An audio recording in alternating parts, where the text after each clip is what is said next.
How can you ask someone to live in the world and not have something to say about injustice? John Carlos.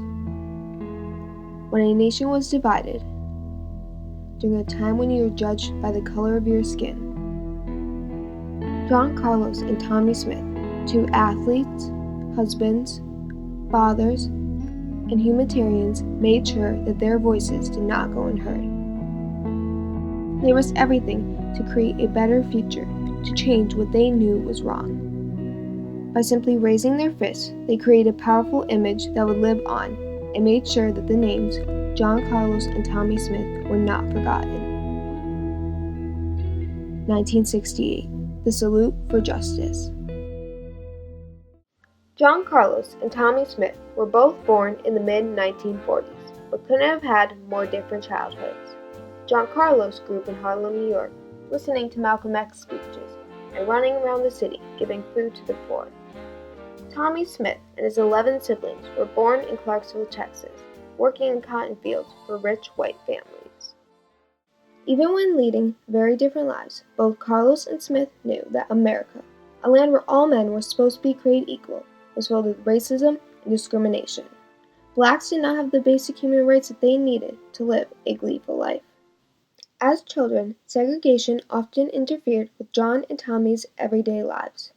Before falling in love with track and field, John Carlos was a swimmer. He was a state champion and hoped to be an Olympian someday, but his father told him that his dream was unrealistic. And I'm saying to him, I said, well, Daddy, I'll join a club.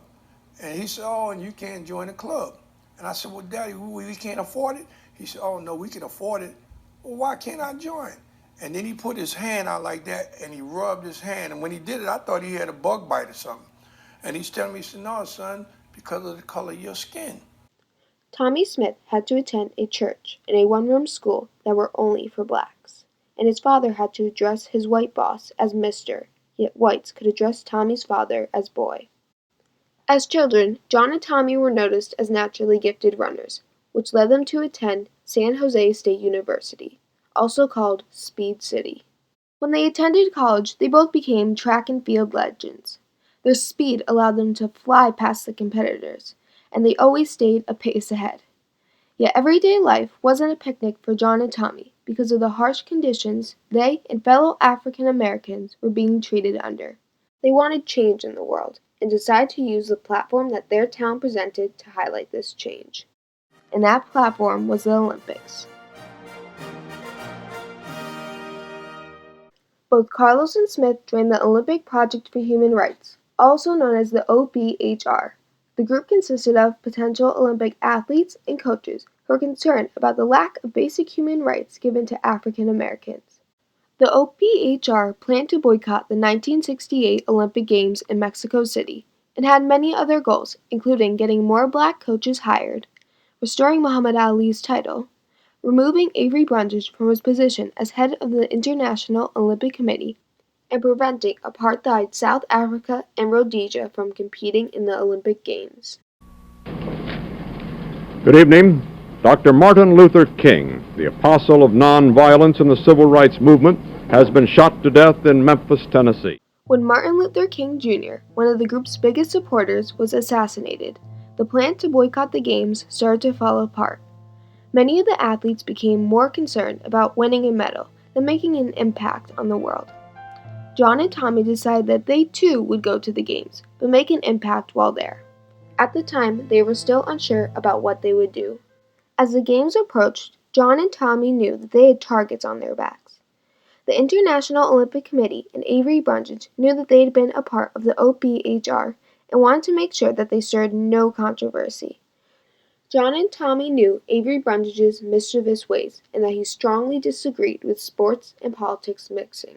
Because he was threatening everybody involved in the Olympic Project for Human Rights in the years leading up to the Olympic Games, dire, dark warnings about what would happen to them if they dared step out of line once they got to Mexico City.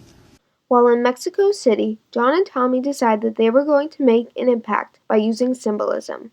When accepting their medals, they would wear black gloves to represent strength and unity, black socks with no shoes to represent poverty throughout America, and beads to represent the history of lynching. No one had taken a stand such business ever in the history of athletics. They did something that really made an impact, and they didn't know how it was going to work out. So it actually took a lot of courage for them to, think about doing something like this.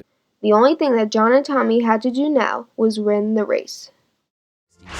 There's Questad. It's a good start. And Carlos, as usual, has burst out of the blocks. Tommie Smith running pretty well so far. And in lane 2, Bombuk is strong on the outside. It's Edwin Roberts. It's John Carlos right now. It's Carlos and Smith. And here comes Tommie Smith. Smith has done it with his hands in the air. It's official. John and Tommie have made it to the medal stand. The gold medalist is Tommie Smith. The silver medalist is Peter Norman from Australia. The bronze medalist is John Carlos. John and Tommie tell Peter about their plan, and he agrees to wear an Olympic Project for Human Rights button while on the medal stand to show his support.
On October 16, 1968, Smith and Carlos spread an image of strength and unity throughout the world, yet the punishments coming their way were unbearable.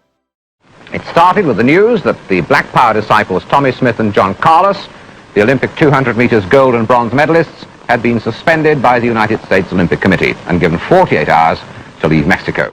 Avery Brundage sent the two Olympians home and also spread false rumors about their medals being taken away. For many years, Carlos and Smith could not find jobs that were able to support their families and often received death threats in the mail. The pressure even led John's wife, Kim, to commit suicide.